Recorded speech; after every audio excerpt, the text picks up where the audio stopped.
من در طول 2 سالی که تحقیق کردم والله اعلم تقریبا در موسیقی بعضی کسا میگه که موسیقی حرام است و حلال است، من در موسیقی 10 حرام پیدا کردم. امروز مثلا یک پارچه را که در تلویزیون افغانستان میمانه یا یک سی دی را شما از بازار میرین میخرین، یگان خواندن از ایره یا در هتل دیدیم یا در تلویزیون دیدیم، درباره از این تحقیق کردیم 10 حرام است. اول حرامش ضیاع وقت است. الله سبحانه و تعالی چی میگه؟ در قرآن عظیم شان میگه ثم لتسألن یومئذ عن النعیم، ثم سپس شما لتسألن حتما سؤال میشین در روز قیامت عن النعیم از نعمتها. و در هفته گذشته در درس مایی بود که مسلمان ها چند سرمایه داشت؟ 3 سرمایه داشت. نه؟ یک سرمایهش چی بود؟ وقتش بود، یکیش مالش بود و سومیش انرژیش بود. دقیقه عمرت در چی مصرف کرد؟ چی مصرف کرد؟ در موسیقی؟ آیا الله برات اجازه میده که این موسیقی رو ببینی؟ این حال بازه که تو جوان مسلمان عروسی میکنی، ازدواج میکنی و در عروسی 400 یا 500 نفر خبر میکنی و 5 ساعت 6 ساعت وقت از اینا رو میکنی، ای باز 500 نفر وقت ضرب 5 ساعت میشن 5 5 25، یعنی 2500 ساعت تو در عذاب الهی سپری کردی، خود هم در غضب خدا گرفتار کردی و کسایی که در محفلت هم است. و 2500 ساعت ضرب 60 دقیقه بکن، با ضرب 60 ثانیه بکن، باز یونتای عمر خودت و دیگرها را که در روز قیامت 500 نفر شهادت بده که پروردگارا 5 ساعت وقت مرا ای در معصیت الهی مصروف ساخته. و انسان مسلمان باید ثانیه شماری بکنه، ثانیه شماری بکنه. چرا الله در قرآن چندین جای قسم یاد کرده که والعصر والضحى واللیل ولیال عشر والشفع والفجر. کلی آیات شما سعی کنین که الله قسم یاد میکنه به خاطر ازی که تو انسان مسلمان متوجه ثانیه ثانیه از عمرت شوی. دومی حرامی که در این قسمت هست چی هست؟ نزدیکی به زنا هست. این موسیقی هایی که امروز ای بازار نشر میشه، مرد نامحرم دختر نامحرم بوسه میکنه، در آغوش خود میگیره، بر از او خواندن میکنه. الله سبحانه و تعالی چی میگه؟ ولا تقربوا الزنا. الله میگه به زنا نزدیک نشین. ببینید تفاوت است بین قرآن شناسی دقیق و این قرآن شناسی که ما سطحی میخوریم. الله چرا نگفت که ولا تزنو، زنا نکنید؟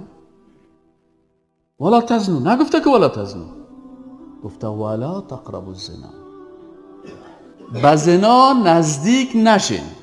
با زن نامحرم دست نتین، نزدیکی به زنا هست. یعنی به او امور و او وسائل و او راهها و او مجالسی که تو را به زنا میکشانه. خب طبعا این موسیقی وقتی که یک پسر جوان یک دختر زیبایی را دید که مثلا یک کسی در آغوش خود گرفته و برای او خواندن میکنه و بالاخره غرایز ازی کشانده میشه و حتما مبتلا به زنا میشه. از این خاطر الله گفته که ولا تقربوا الزنا. بزرگترین کسی که در روز قیامت عذاب خواهد شدن ما کسایی که به نام داعی و دعوتگر، ما به نام عالم و مولوی و شیخ و آخوند شیشیم و از دل خود بدون از اینکه جامعه را تحلیل بکنیم و ببینیم که ده خواندنای از این فاسقه که ما تو به نام محلی و به نام فلانی و به نام فلانی اینا را مشروعیت میتیم، ببینیم که ده خواندنای از این چی هست. والله آدم مسلمان اگر این خواندنا را شنیده بتونه، غیرت یک مسلمان ولو غیرت اون دو باشه تقاضا نمیکنه که خواندن از این فاسقه پیش روی خانم خودبانه که بشنوه که چی میگه. از این خاطر برادرای عزیز، دومین مشکلی که موسیقی داره انسان به چی نزدیک میسازه؟ سومیش نظر به نامحرم. یک زن است، مسلمان است، متدین است، با تقوا است، با حجاب است، روش پوشیدگی است، پوزش بسته هست، قرآن تو اجازه نمیده که به طرفش سیل کنی. زن با حجاب، زن میگه با حجاب باشه. و قل للمؤمنین یغضوا من ابصارهم. اما زنی که در با حجاب هم روان است، تو حق نداری به طرف چشمش یا به طرف دستش یا به طرف قدمش اگر معلوم میشه یا حداقل به جسم از پشت سر اما چادر کلانه که ای با حجاب داره تو نظر بکنی. با سوی که من حیث مسلمان و متقی و با دیانت چرا خدا بازی میتین؟ من یگانه چی داره از دوستا تقاضا میکنم که برادرای عزیز، اگر حرام میخوری حرام گفته بخور، اگر ناروا را عمل میکنی حداقل احساس بگو بله ناروا هست من میکنم، الله تو را خواهد بخشید. اما تو که حرام بر خود حلال میسازی خدا به کفر داخل میکنی. الله میگه با قل للمؤمنین، ای پیغمبر صلی الله علیه و سلم بگو برای این مؤمنایی که در مقابل تو شیشته اند، قل المؤمنين يغضوا من أبصارهم ويحفظوا فروجهم ذلك أزكى لهم إن الله خبير بما يصنعون. باز آیت شریف دیگه میگه و قل للمؤمنات یغضضن من ابصارهن، که اینا هم زنای مسلمان به طرف نامحرم سیل نکنن. خب تو خود سیل چی؟ در موسیقی سیل خود سیل مفت نیست. در موسیقی سیل او یه 2 ساعت تو خانه رقاصه رفته در آرایشگاه طوفان از خود طوفان جور کردن. او کهش خواندن هم نکنه که در میراه میره لعنت الله سرش نازل است. موسیقی ها را میبینن، سیدی های خواندن میبینن. اگر خانم دید مادرک اولادات یک خواندنه که برش ماندینه تو بیبی بگوره دزلگی سره نازنینه دنوی سیدیگان دنوی سیدیگک میده تو را ورای خو خیر سی اینا این سیدی را که ببینیم باور بکنیم که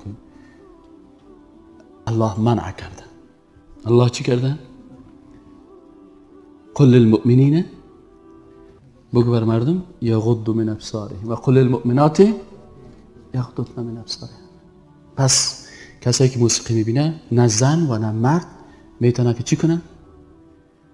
چشم خود از نامحرم و نامحرمه که در حالت عادیش نامحرم که فیشن نکرده باشه، آرایش نداشته باشه، به اساس مجبوریت و ضرورت از خانه برآمده باشه، پیش دکتر میره و قلب خودم محکم گرفت دامون لحظه تو حق نداری به طرف زن نظر بکنی، اما تو میخیزی در مقابل ساز فلانی ما دیگه خدا باز از این خاطر این سیومی حرام است که در موسیقی میشه.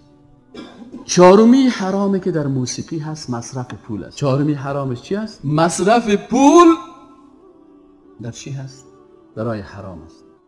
تو فکر میکنی که داروسید جوانا فکرتان باشه وقت تاریخایشان تیر شدن، عروسیایشان تیر شدن و که ساز آوردن و $1000 دادن با خدا زدگان ستیزه مکن که خدا زدگان را خدا زده است. اویی که عروسی خدا رقاصه ها را آورده و ساز و دول آورده و رقصانده او را الله توفیق بده که توبه بکنه. اما 1000 روپیه که $3000 که به خارجی داده باید در مقابل از $1000 دیگر در یک مدرسه حفظ قرآن مصرف کنه که اگر الله توبهش قبول کنه. اما شما جوانایی که هنوز ازدواج نکردین یک CD که یک DVD که تو 40 افغانی او DVD را بخری در روز قیامت از هر روپیه از اون محاسبه میشه.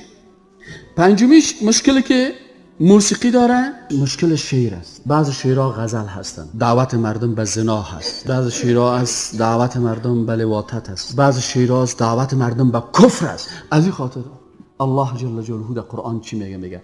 الشعراء یتبعهم الغاوون. شاعرها که اصلا اکثرا اینا را مردمای سرکش و بدبخت پیروی میکنن. علم تر انهم فی کل وادی یهیمون. آیا ندیدی که بعضی از این شاعرها در وادی های عجیب و غریب میرن، احیانا کفر میگن. بعضی اشعار که تحلیل بکنی گپش به کفر است. بعضی شاعرها العیاذ بالله خالق خمار میگن، خالق عاشق میگن. سبحان الله. برو با مولوی مسجد بگو مولوی صاحب عاشق خان چطور است، تو سیلی بزنید که دلت از زندگی سیاه کنن.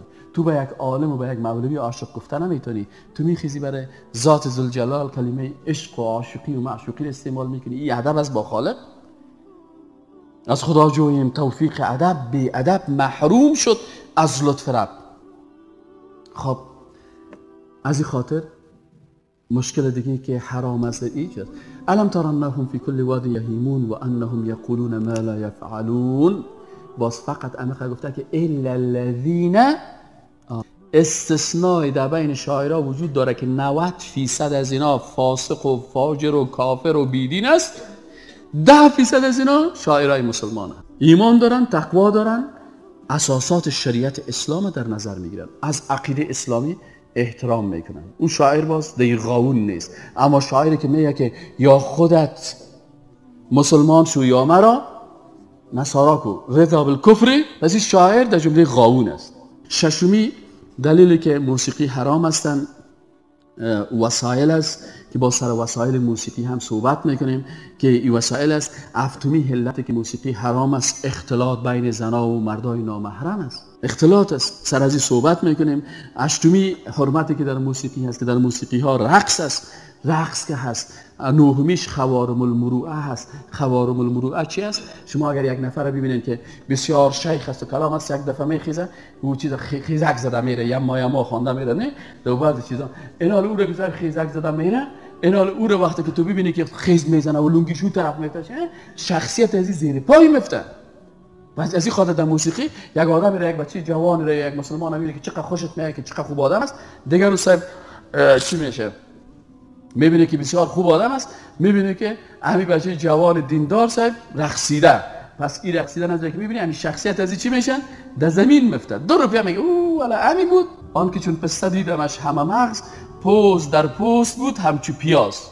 میگه من فکر میکنم که یک آدم با مغز است، این خب پیاز واره برآمد. پارسایان روی بر مخلوق پشت بر قبله میکنن نماز.